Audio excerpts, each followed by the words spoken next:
Good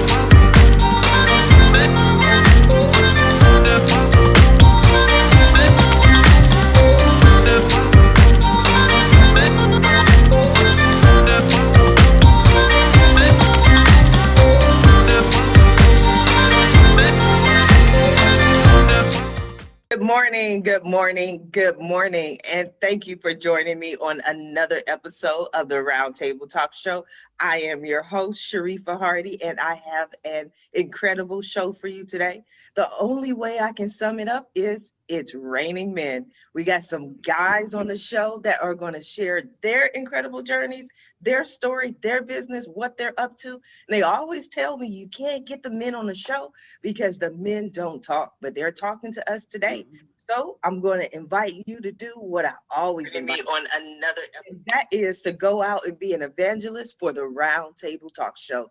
There's someone in your network, someone in your neighborhood who needs this information, especially when we get to the part when we let them know that you just have to shut up and grind. Usually we like to sell it to them a little softer, but today we're hitting hard and we're hitting home. So make sure you go ahead and share the show because friends don't let friends miss out on the Roundtable Talk Show.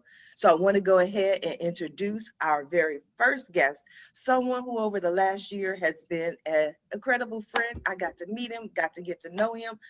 I learned a lot from this young man, and we're celebrating his birthday today. So it's going to be a great show. Mr. Salim Amir Bey is a constitutionalist. He was born in Virginia. He placed top 5 in the USA in national culinary competition, and he felt ashamed when he started looking at America's diet. He became active in making people aware about foods we eat and how they affect us. Good morning. Happy birthday, Salim. How are you? I'm very well. How are you? Why you all calm today, Salim? I'm saving the energy up for later today. Okay, I'm well, I just need a little bit of energy today too. You got to give oh me I'm something. I can do that. I got you. I'm excited, but I'm telling you, I got to be in that reserve mode because when I let loose, you know how Aries are. When I Yes, turn that hose on, let loose. yeah, yeah. When I turn that hose on, it's gonna be on. I gotta can't turn it on right now. Can't turn it on right now. But For the people who do not know you, Salim, tell us who you are, what you do, what you're passionate about, and I'm gonna sneak this one in. Tell us about being a constitutionalist. ooh, nice. Well, I was born in Virginia. I've been up and down the East Coast. I studied culinary arts at Le Cordon Bleu. Before I did that, I trained under a master chef and I went into competitions. And just to impress a girl that I had a crush on in high school at the time, I said that I could do it. But I didn't know what myself was. I didn't know. I just went in there and I just did it. So I guess I was practicing something that Robert is doing right now, where I had to just shut up and grind because I couldn't tell her that I didn't know how to do this. But it worked out well, and it placed me on a journey in culinary arts where I got to learn from multiple and facets of people and facets of different cuisines and different ideas. But I started seeing how the diet was plaguing us. The obesity rates were going up, the gastrointestinal diseases were going up, diabetes was spiking, and I felt that I needed to learn more about it. So when I went to culinary school, I changed my major to the restaurant management side, where I got to learn nutrition, law, and those things. And it just perked my interest that I wrote my business plan for my nonprofit while I was in school. So I could do it the correct way, learning the very necessities that I needed to do. But after doing so, I wanted to do more music, which you can catch us on Real Bandcamp under J Dot and our beautiful logo that's behind us that was designed by my brother, Greg Thornton, which did an amazing job on that. But I just felt like I could do more. So I met a constitutional attorney in 2013, and we're debating about Run DMC. And she liked the way that I presented my arguments in hip hop. So I recognized at that time that I had an opportunity in something that I'm very passionate about with the law. And I'm not a self-proclaimed constitutionalist. It's just I abide by the Constitution. Once I learned the depths of it, the the markings of it, what the nation is all about, I started doing some controversial things. I started changing myself, actually. I knew what status was. I knew what um, the law actually said. And I wanted to give that to my people because I felt like that we are behind in a lot of ways and we have been shammed in a lot of ways. So, and to answer your question, being a constitutionalist is rough. So it's very rough because you have people that have these conceived notions of what it says in the Constitution, whether it's the literal print or the US Code, and it's not in there, or it doesn't mean what they say or what their argument is presenting. So it's very hard, but there's a lot of people that come and ask me questions. I'm back in the kitchen at a job now where I enjoy being around those people. And I've had several conversations there where it's just amazing. So it's bittersweet being a constitutionalist because you hurt a lot of feelings. So that's me. Well, we're going to find out more about you. I know there's more than that because you definitely know the Constitution. You've been on several shows and taught me a lot about it. But I also want to talk more about the diet and the health of people around the world, not just America. But I'm going to come back to you. I want to go ahead and introduce our next guest, Mr. Erwin Wils. After finishing university in 1996 as a Master of Science in Electrical Engineering, Erwin worked in the corporate world for 20 years because that is what he was told to do. Do your best at school, get a title, and get a job. That's the safe, responsible way to live life. He worked at several companies in various roles, always looking for ways to add value. His common thread was process optimization, and each step he took was toward this goal. See how it works, optimize the process, and move on. Good morning, Erwin. How are you? Good morning, Sharifa. Thanks for having me on the show. And that was just all in the past right now because I'm doing totally different things right now. What are you doing right now? Yeah. Well, like you said, I was always looking for adding value.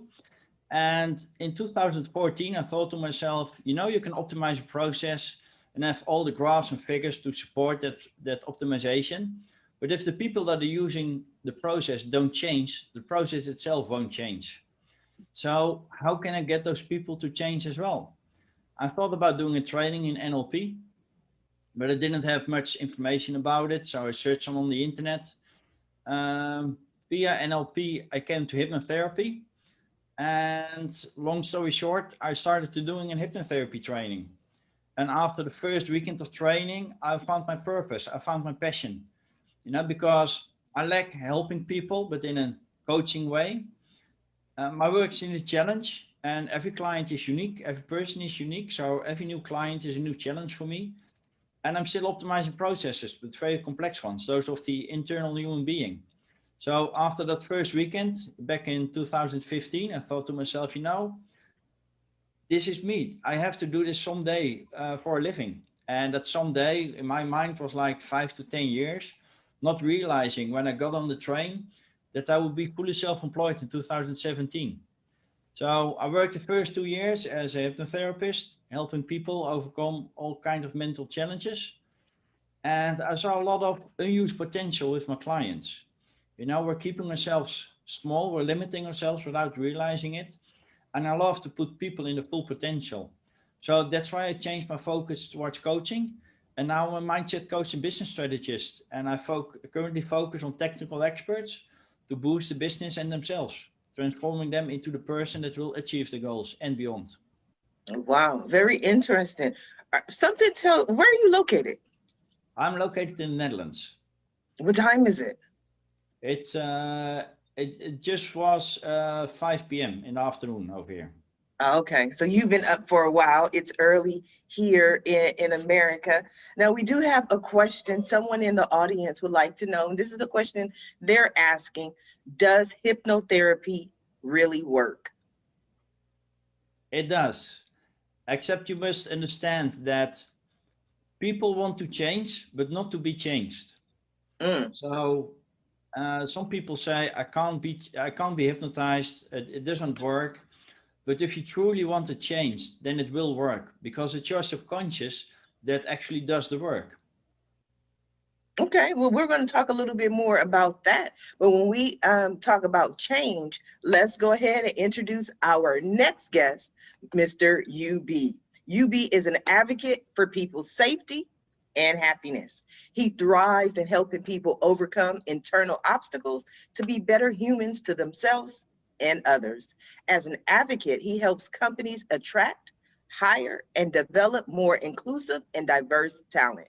He speaks about the future of work and building inclusive companies through his work as co-founder and CEO of Breaking the Bias. Good morning, UB. How are you? Good morning. Doing really well. It's good to see everybody. Thank you. You're welcome. I love the background behind you. I'm very lucky. Yeah, we're in Colorado, up in Telluride right now, and it really is just. I'm in a bowl basically. Telluride's kind of in a bowl, but in the mountains, and it's just you're all constantly surrounded by beauty. So it's nice for the mental health, you know. Yes, but also the mental health, but you seem to work and help the mental health of other people, helping them find happiness. Tell us about that Yeah. journey, how you started. Yeah, and we it's really about helping people just understand that we all have bias, right? It kind of starts with that understanding, that awareness that we all have bias and we all have empathy. And so a lot of the work, a lot of the discussions and the trainings that we have with employees is just to help everybody understand that that's the truth. And just because you have bias doesn't make you a bad person. That's how we learn. Bias is a result of learning, and it's not a good or bad thing. It becomes a bad thing or a negative thing when we start to behave towards people in a different way because of our biases. And so it's just how can we help people be better? We just actually launched a technology company called Interview IA based on all this work we've done with talent strategy in the last 5 years and the bias trainings to help interviewers be better, right? Like none of us were ever taught how to interview people. And so it just becomes well, who am I most comfortable with? Who had the best handshake? Did we go to the same school, right? And do they look like me? And so what we want to do is using technology, help interviewers just be better interviewers so that every candidate who comes through their process has an equal opportunity at whatever the job is. It doesn't matter what their name is, doesn't matter what their skin color is, where they went to school. None of that matters. It really matters is, do they have the ability to do this job? And are they going to be here for a while? Are they going to grow with us as a company? Are they going to help us grow? That's very interesting that you say that, because one of the things you led with is it doesn't matter what their name is. And studies have shown that if just through testing it, if you take two different people with the exact same resume, just make it up, exact same resume, Yep. and one person has a more John Smith American name, and then the other person has a different type of name, even with the same exact resume, the person with the John Smith is more likely to get the job than the other person. Mm-hmm. And when I've seen it, I tell people, believe me, I understand, because with a name like Sharifa, I was born and raised in Washington, D.C., of all places. Right. Well, I was born in Washington, D.C. So, I'm as American as they come. But when people see my name, they are speaking on the phone, they say, "Are you in India?"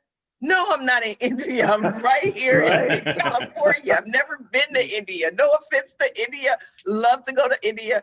Or there was, "Are you in Saudi Arabia?" No, I'm not. I'm here. So I understand what you mean about those biases when people look at information. But how does technology how do you implement the technology to make a difference? So the technology it's there to assist, and so we built a platform to help the interview. So it starts with kind of, first of all, let's structure the interview in the right way, right? So that we are able to ask the right questions and we're able to listen to we're listening for what we know we need to hear in order for someone to be a right fit for the role. And we also should define and understand what we don't want to hear. Like if we hear these negative indicators, then this person isn't right for this role. So it starts with structuring the interview process. You know, right now, I think most companies and most hiring managers, they usually go out to Google to find the 20 best interview questions to ask, and that's what they go into every interview with. But they're not measuring that. They're not understanding how those questions really get us to understand if somebody's going to be good for a role. They're just, you know, we're basically running candidates through a gauntlet, and that's what it's been like for hundreds of years. But what's interesting is we make our decision based on one thing, and it's the name.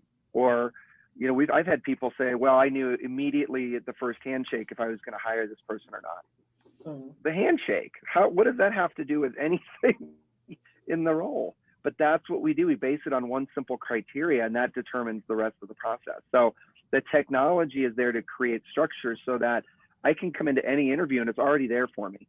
All I have to do is have a conversation like this, ask the question, listen, take notes, mark the positive and negative indicators, score the question, boom.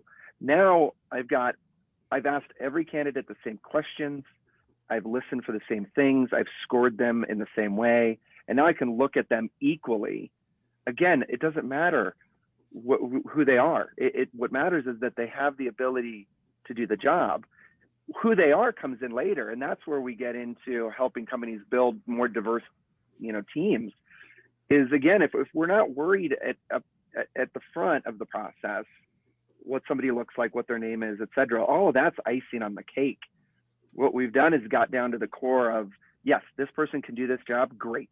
Let's bring them in. And then you start to also build inclusivity in the company. And that's where people start to get really happy, because that's now we've hired somebody for their ability. It's a perfect match in that sense, because we've been able to use technology to help the interviewers see that without letting their own biases get in the way of that. Absolutely. And that's where it becomes really important. Yeah. We're going to talk about that a little bit more. I want to go ahead and introduce our next guest, and he is amazing. He is incredible. You better not even think of making an excuse around this man, because he is not going for it. Mr. Robert B. Foster. Robert Foster finds fulfillment in helping others discover their calling in life and turn it into a thriving career. He also speaks regularly on the principles that have helped him build extraordinary resilience to weather the storms of life and come out victorious. Good morning, Robert. How are you? Good morning. You didn't call me a brat this time. Because I was trying to be nice for a minute. You know what I mean, Robert? You know what I mean? You really want me to start today? I'm scarred. I was bracing for it. I was like, I know she's not going to stay this nice. I did. I said you can't make excuses around this man, because if you try, he is not going for it at all. No, absolutely. So, Robert Foster, I'm in Cranston, Rhode Island, another East Coaster. Mm-hmm. And so where all that stemmed from was mainly from my upbringing with my dad. Just watching how he operated. There was just never anything that he couldn't do. Mm-hmm. So it was always by plan A, right? Plan A isn't going to work, then plan B. Plan B to work, then plan C. And he just constantly just found ways to make stuff happen. And he just instilled that into the rest of us. Mm-hmm. And I just found, and life is so easy to get sidetracked by the obstacles, by, you know, people's biases, or just whatever the obstacle is. But if people actually just block out the noise and focus on the task at hand, everything just gets easier and easier. And so, like everyone else here, we all help other people. And so I've just taken all of my experiences, because I wasn't sure what lane I wanted to go down, because I work with a lot of different demographics. And, you know, all the gurus say, you know, you gotta pick one and just step into that one. Mm-hmm. But as you know, I am a rebel. So right. I'm going to figure out a way to create a brand where my messaging affects all of the groups that I want to work with. And then that's where Shut Up and Grind was born, because that's global. Like, no matter where you are, what you look like, what gender you are, what language you speak, the grind exists. So if you have somewhere that you want to get to, I just help people block out the noise and focus on the task at hand. Mm-hmm. Now, are you still doing personal training? Yes. I saw some videos or some photos the other day. You were working with someone and you were outside, and it was like a contest or something, and they had to go a certain feet. I'm not sure which picture it was, but the whole time they were going, your whole attitude was still like, you got to make it, you got to go, you got to have this challenge. So I thought it was great. Now, I just want to go to the flip side, Robert. Do Yeah. you ever have people who start off working with you that are sensitive, that maybe don't like that hardcore, shut up, grind approach? And how do you deal with those people? Well, people know up front. So I let them know in the consultation period, like if you show up, I expect your best. And now your best is gonna be from where you start. Like I don't expect people to come in and start on chapter 10. Like, you're on chapter 1, but we want to maximize everything, every inch of your current ability, and then we progress you from there. But people know up front. Mhm. So you don't care if they're sensitive, if they're whiny, if they don't want to go through the process. For you, it's just shut up and grind. If you have a goal and you're paying me money, my job is to get you to your goal. My job is to not safeguard your feelings. Okay, well, I like that. I like that a lot. So how did you go from there to training to speaking, and now you're a podcast host? How did you come to be a podcast host? I always wanted to be a TV star as a kid. Like that was my thing. Like I belong on stage. I belong in front of people. I belong performing. That was my thing. And then somehow I spent 20 years as a restaurant manager. And so, and nothing against the industry, but it just wasn't for me. Like I knew I wanted to do more, and so I just took the things that I learned in the industry, because you have to give leadership meetings, sales meetings, training meetings, and I just took all of those principles and just took it to a bigger stage. Like I don't want to be pinned into just that one industry. Same thing with fitness. Like everybody thinks my podcast is all about fitness, and it's about overall wellness. But like I don't want to be known as just the fitness guy. And again, there's nothing wrong with the people who do that. But I want my message to be global. Absolutely. Erwin, now we're speaking to Robert, and he was talking about his message and his goal. One of the things that you spoke about is being in this kind of box and doing what people said you should do. How did you change that mindset? Well, during the training, you work on yourself as well. And there were some mind shifts that really got to me. One of them was a quote from Napoleon Hill: "Whatever the mind can conceive and believe, it can achieve." And that has been like my life motto ever since. I used to look at people, see their luck, their success, and thought to myself, that's not for me. Maybe they're luckier, they're just good, and I will never be able to get that. And after my mind shift, it's, if they can do it, why shouldn't I be able to do that? No, we're not that different. And just having that mindset of looking for possibilities, looking for opportunities, and having this life purpose of making a positive impact, that helps a lot. What was that moment for you when you had that shift? I mean, anything that you care to share? Because often other people learn from our journeys, and usually that shift is not something one day, 1 minute, 1 hour where we wake up and life is different. It's usually a process. So what was that shift like for you? Well, I can mention two. One was my first training weekend, actually. In the Sunday afternoon, we had done our first official hypnotherapy session. We were trained to do that, and we were with 5 students, and I was the only one that didn't do the exercise yet. So the trainer asked me, what do you want to do? Do you want to do it during the other meeting, which means we're done early today, or do you want to do it right here? But it means that we will be here for another hour.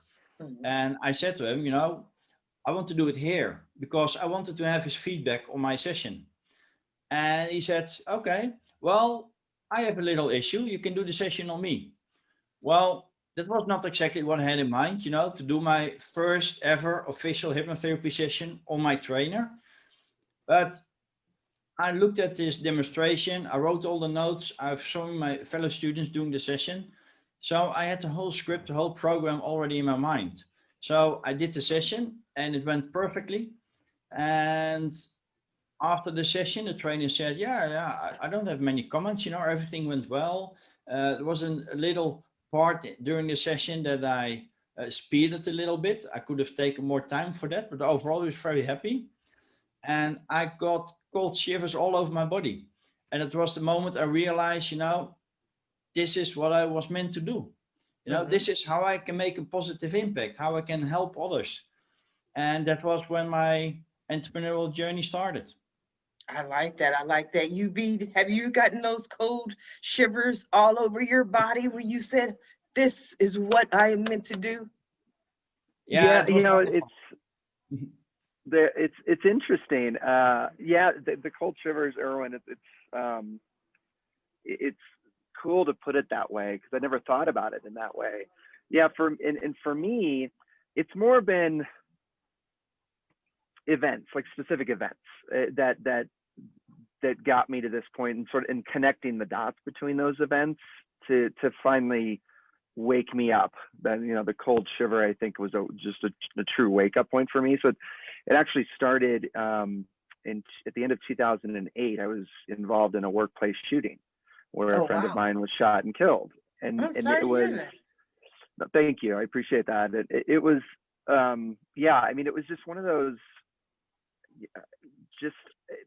I don't know. I came out of that realizing that people don't have to go to work and fear for their lives. Like, why, how is that a thing?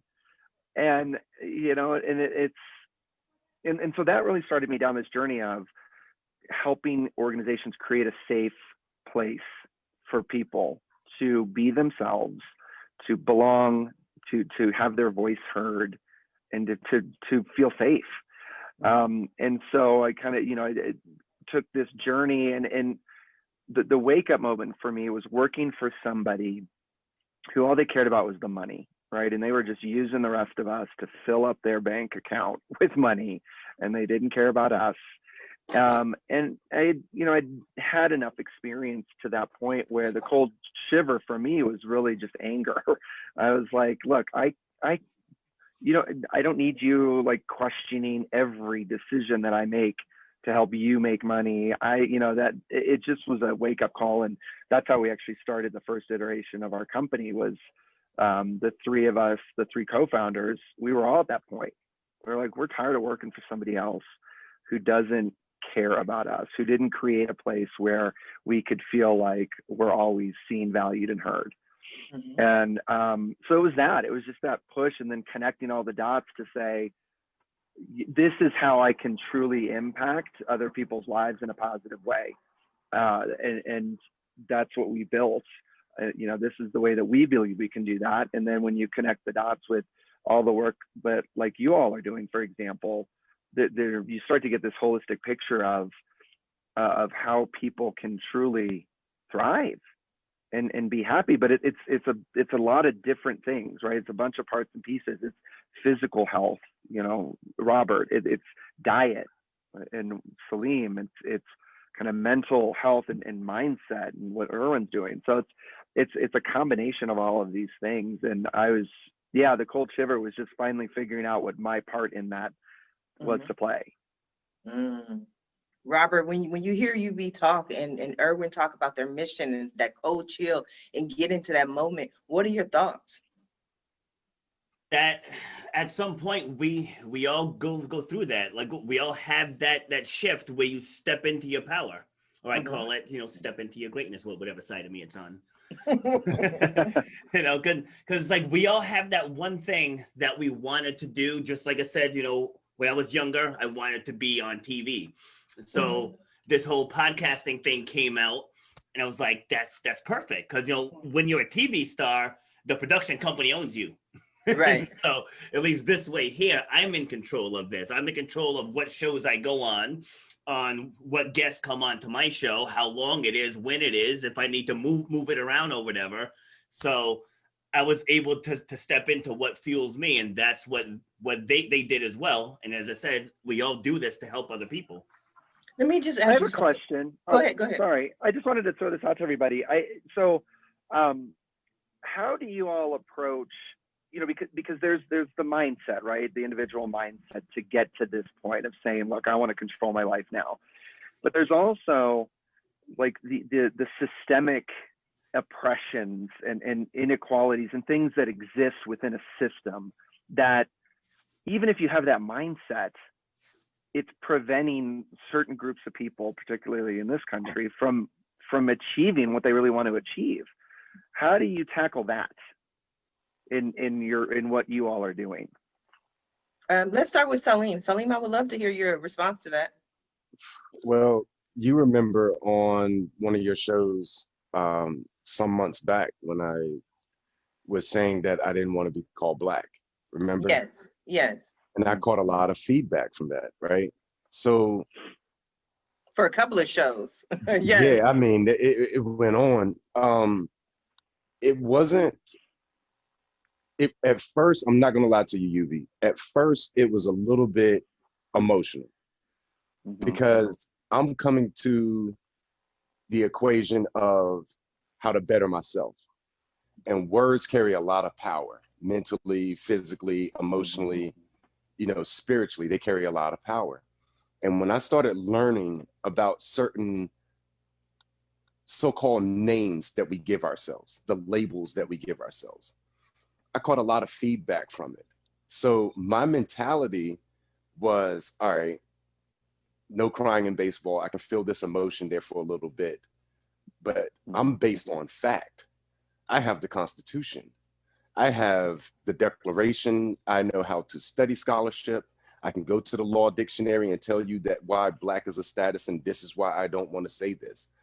I can show you where court cases or different scenarios in life to where that does not work in a legal perspective. And when you're coming in with your perspective, it's shaking a core of someone that may not want to deal with that. They just don't want to hear that at that time. So the only thing that I had to do was, okay, it's not personal towards me. I'm that mirror showing them something that they don't want to see right now. And it takes a lot to get to that point within yourself because you have to take it as they're not talking to me because we're emotional creatures. So, and they're going to put their own perspective, their own bias towards that word because they associate to that word. Now, if I was to say, I'm going to call myself a male, which is another word under attack, under a different label, under a different oppression system. Or if you say masculinity, I'm speaking most of the time from a mathematic, scientific, or legal standpoint, all of which require no emotion. Because when I found Islam, I believe the word Islam, the acronym I, self-law, and master under mathematics and science. So I understand that, and that's what gave me my chill moments a lot is when I started looking into the Constitution, not when I was cooking, not the plates that I was sending out, none of that. But all of that took that mind frame. So I understand what Robert said when you got to take those things from the kitchen because it takes a different person to operate in the kitchen. But when you're coming at people with a legal standpoint, like if you see in a law or something that was done in administration that people didn't find favorable, like Donald Trump or Bush or anybody like that, you get a lot of backlash and you have to stand on your square, so to say, and be like, look, I'm going to have to do this. This may not be for them right now. They may not understand it right now, but I can find a way to present it to them when they calm down out of that emotional state, then I can show them where I'm coming from and we can have that conversation. That answer your question, UB? Oh yeah, absolutely. No, thank you for that perspective. It's a good, that's our approach to kind of the bias conversation is very factual, neuroscience based, right? Because you can't argue with that. We all have it in our brains, and it's part of being human. But it's also level setting too. To your point, like let's take the emotion out of this for a second. Let's level set. We all have this, no matter what we look like, whatever. we all have this. So yeah, Yes. thank you, Salim. That's great. Robert, did you have a response to UB's question? Yeah, like I'll piggyback on what Celine said because I'm the same way. When people ask me what my nationality is, I say American, and then same thing. Some people don't like that. I'm like, but you know, whites are from Europe originally, but so why can they be American? Like, why aren't they European American? Like I was Yep. born here, I was raised here. Like I'm just as American as anyone else. When you go to the Olympic Games, you're on Team USA. Yes. Right? Mhm. You're on Team USA. So I don't see why there's anything wrong with saying that. And as far as the oppression part, in my opinion, and people don't have to agree with my opinion, oppression is a state of mind. So if you go to apply for a job and you don't get it, apply for another one. Don't cry about why you didn't get that one. You just keep going, you keep going. Like my name, how you were saying with your name, people would ask questions. My name is Robert Foster. Right? It's not a very ethnic sounding name, and I speak articulately. So I have had phone conversation, phone interviews, and then I show up for the live interview, and you can see the hesitation, like they weren't expecting to see me. Right. Right? Like I've had that happen, but again, instead of crying about it, it's like this isn't the opportunity for me. Next, and you keep going till you find your lane. So that's why I say oppression is a state of mind. Like you choose to stay down. Robert's getting mad. Don't calm down. I know. Okay. I mean, I drink my water. Throat getting dry. we wanted some excitement. I know we did. Robert always brings But to it. say, I bring excitement. I was like, oh, Robert's on the show today. This is going to be a good show. Oh, and there's Celine. Okay, this is going to be good. Erwin, what were your thoughts on the conversation and the question that you be asked? Yeah. Well, I can say that as a hypnotherapist, we make a difference between the subconscious mind and the conscious mind. And the subconscious mind always has a positive intention. It wants to keep you safe. It wants to protect you. It wants to take care of you. And what's the best way of achieving that is to keep yourself in your comfort zone. And the moment you want to step out of your comfort zone, it's unknown territory. Within your comfort zone, everything is more or less predictable. You know the outcome. But if you step out of it, the subconscious mind wants to pull you back a little bit because it's unknown. We don't know what the results will be. So people that are very comfortable in their own comfort zone, they don't take that step outwards and to develop themselves until they find a true purpose or they are fed up with the status quo, so to speak, and then they're able to break out of that vicious circle they're in. That's right. Talking about ethnics, I have two adopted boys. They're from Haiti and they're both colored. And I still remember when my wife used to take them to the daycare. And then one day I was going to pick them up. And when I went in, the two ladies that were managing the boys, they started laughing. And I asked them, well, is it something I wear? And they said, no, we just thought that you would be a big black male. And I said, I'm sorry to disappoint you, ladies, but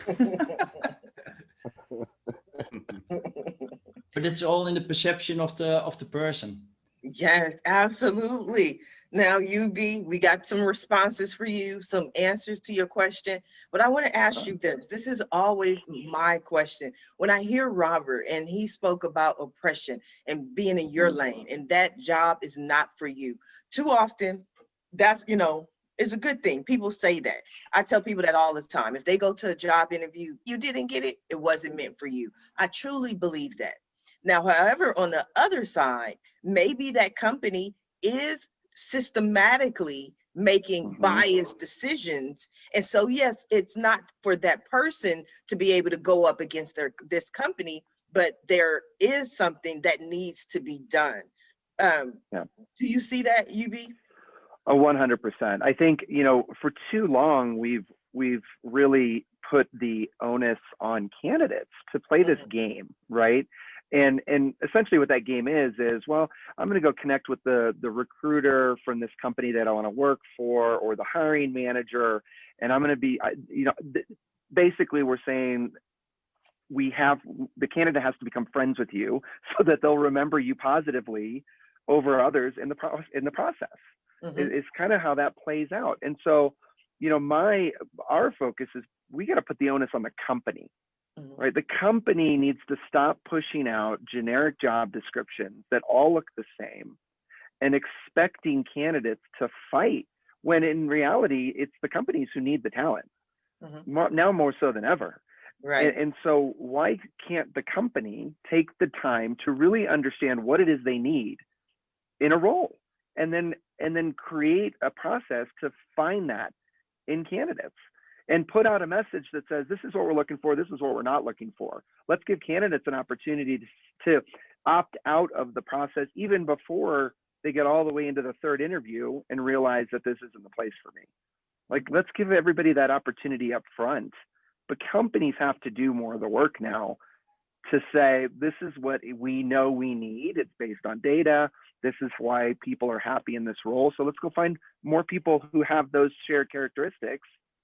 And we can look out beyond the normal, well, just because our CEO went to this school, we can only look at this school. Right. Why? Like, there's so much talent. And if COVID gave us anything, it was the fact that we can look literally anywhere in the world to hire somebody now. It's literally made companies' jobs easier to find more talent, but they need to put the work in.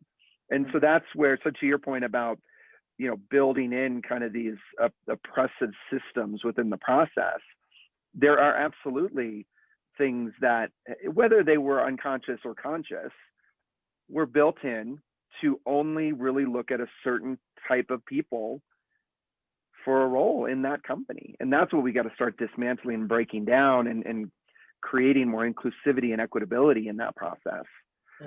But I also agree with Robert. I think, the mindset, it is a mindset, and Erwin as well. Like, there are things that a lot of us weren't taught, but we can go learn to help us overcome a lot of these obstacles.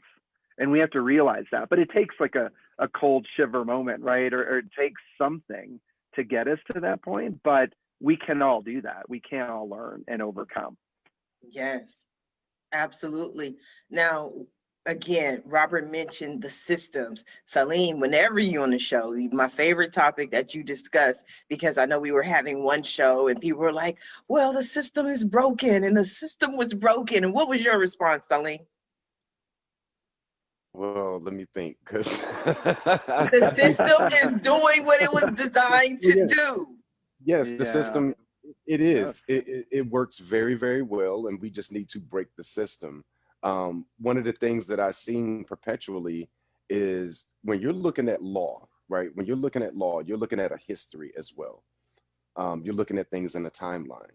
And a lot of people have asked, well, Salim, how did we get here? Well, it started in 1492.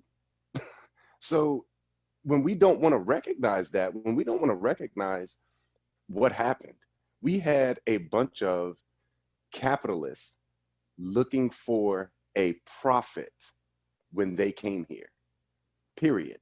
So they wrote a constitution, a commerce document for that profit. And through the years, they have made it so that a system has been created. A lot of people they cringe at different words or different labels. So if you say white privilege, somebody's like, oh my God, I'm not privileged, I'm poor. Well, no, look at it as like a golf handicap. You're not going to hit par every time, but look at where your barometer is set compared to somebody else so you can win this game. Or if you're using the baseball analogy and starting out on second base, it's totally different. But when you're looking at a system, you have to look at the integral parts of it. How does the system work? What can I do in this system? What can I do? Can I not do in this system? And does this system work best for me? If not, then I need to do something to create a better system. So when people talk about racism, they talk about racism in individual acts. No, racism is an experience that's part of a system.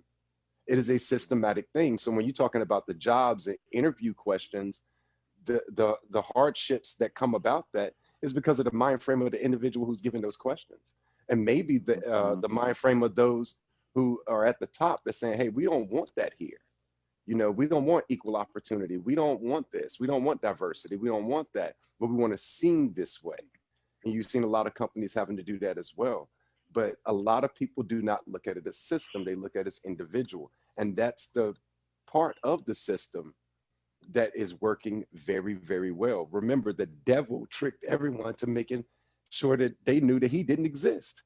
You know, so we have to look at our systems in America the same exact way. Robert brought up a very great thing, is saying my nationality is American. And but the flack that you catch back from that, that's part of the system. Racism is part of that system. Privilege is part of that system. That's what keeps it working.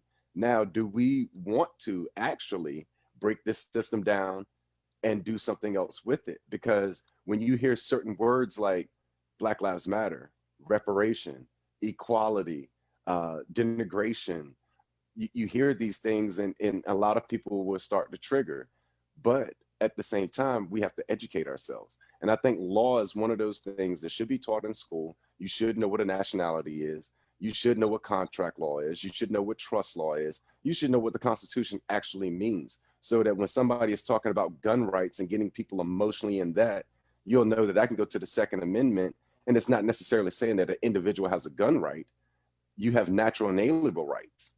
You know, one thing that I wish that our people here in America, not just by color or anything, I just wish that I would see it. You don't ask a government for rights. Governments are sworn to protect rights.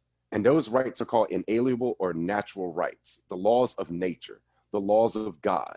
So when you have to ask a government for the right to do something, you're already in the wrong mind frame. Mindset. You need to protect my right. When Martin Luther King did his last speech, what did he say? He went to the mountaintop and he saw the promised land, and he may not get there, but he said that we need to demand our right because we have the right to protest for rights. It was the mind frame. So that's what we need to do here. It's that it still goes back to that mind frame, having that shivering moment to say, I'm responsible for what did I need to do. I'm responsible for myself. I'm responsible for what I need to put out, and I need to hold these people responsible as well. So we need. Robert, what are your thoughts on what Salim had to say?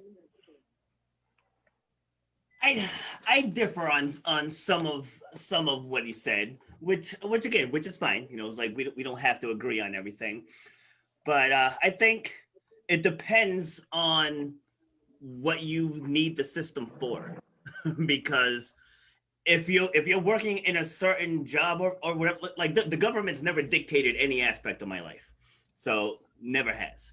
Like, I was born in New York City. You know, my parents moved us up here when I was like 2.5. So I grew up in a very rural area, went to a predominant white school, grew up around whites my entire life, and I've ascended in everything I've done. Absolutely everything I've done. So have I encountered things?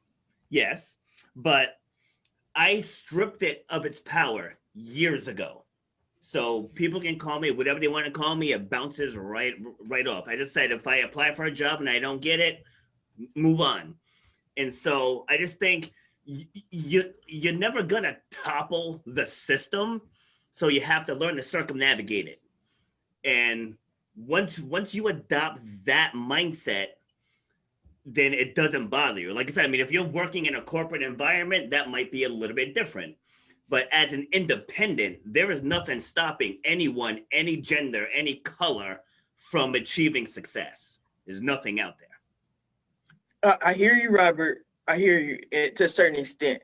The extent that I would to which I hear you is when you say the government has not affected any aspect of my life. The government affects every aspect of everyone's life, no matter who they are or what their color is, because that's why we have laws. That's what they create. So the laws are what determine what we have the ability to do and what we don't. So I hear what you're saying as far as a personal level, where you didn't have to go to the government for assistance, or you didn't have to go to them to ask for anything. But that's why we have a body that governs us, so that we have this nation under God and under the laws that we create.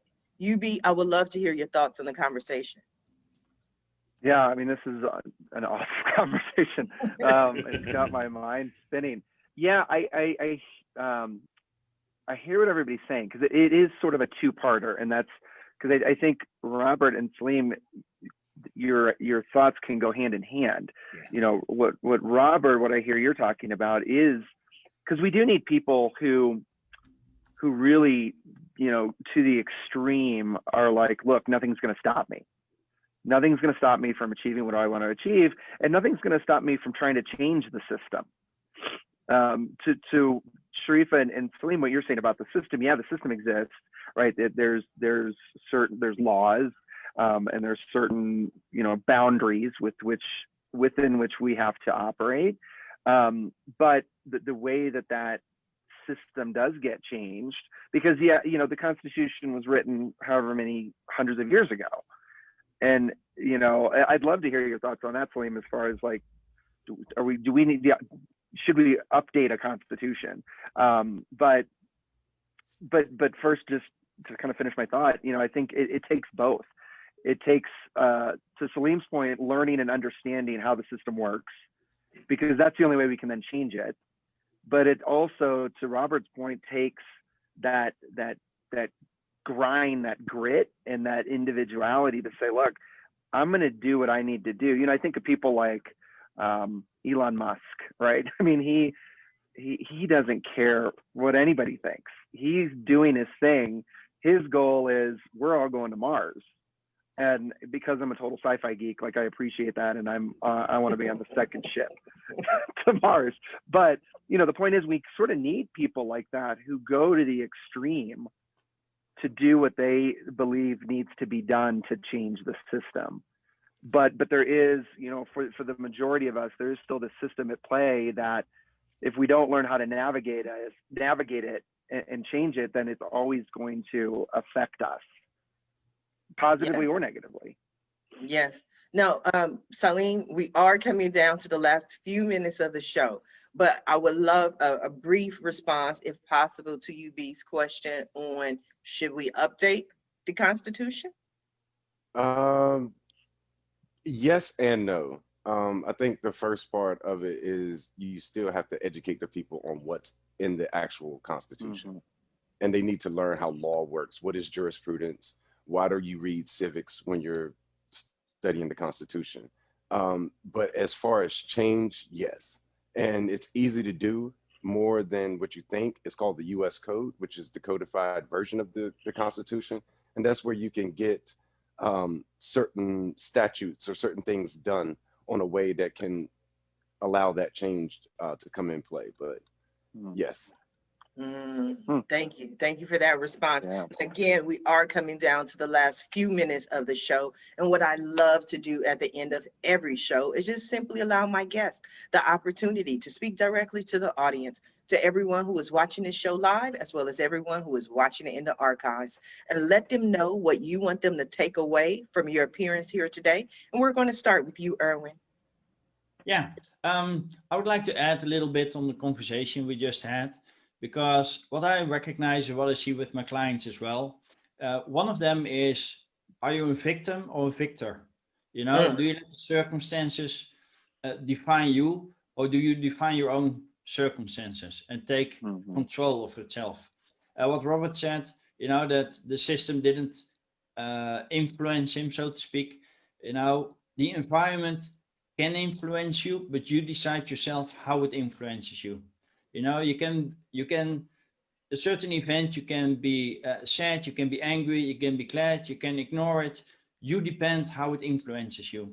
So if you want to take control of yourself and be your best self, then you have all the power within you to make that happen.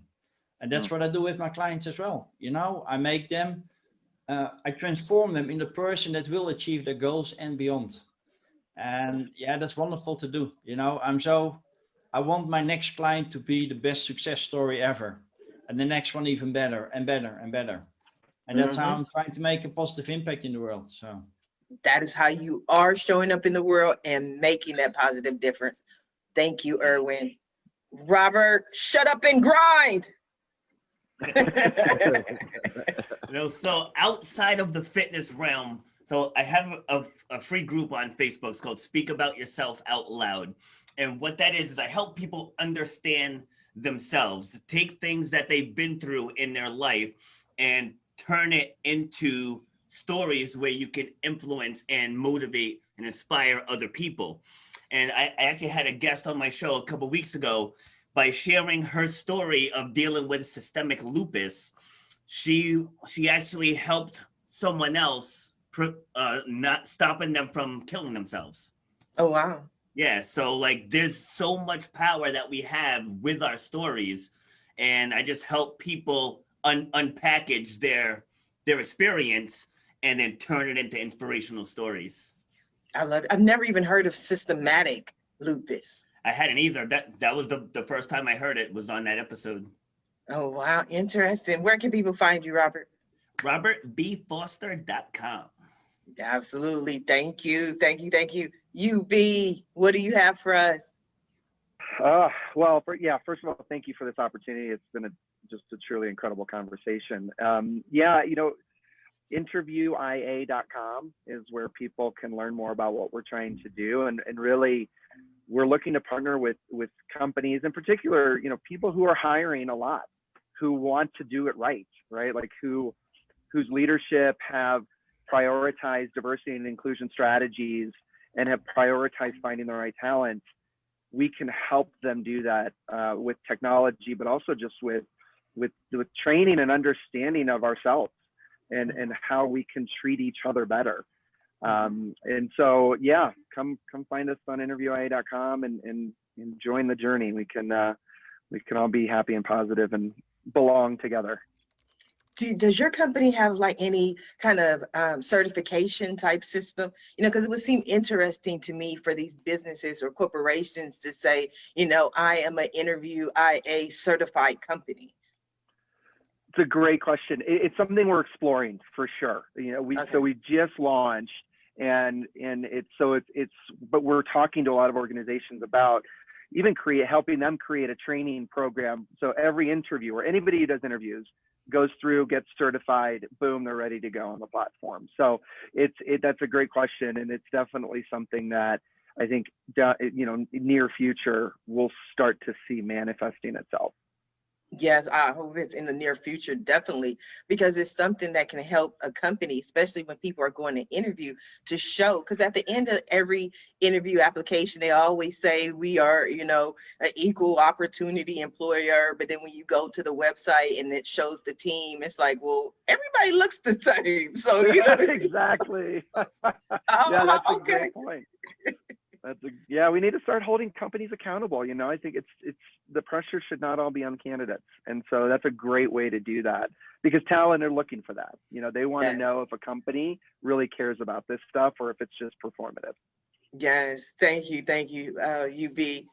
Happy birthday, Celine. Thank you. Thank you. Thank you. You are so welcome. What do you want the people to know? Let the people know what you have going on. Don't forget your radio show. Yeah, that's to be announced. I'm still not having the utilization that I want yet. Okay. But you can find me at Salim Armia Bey on Facebook with the beautiful logo behind me.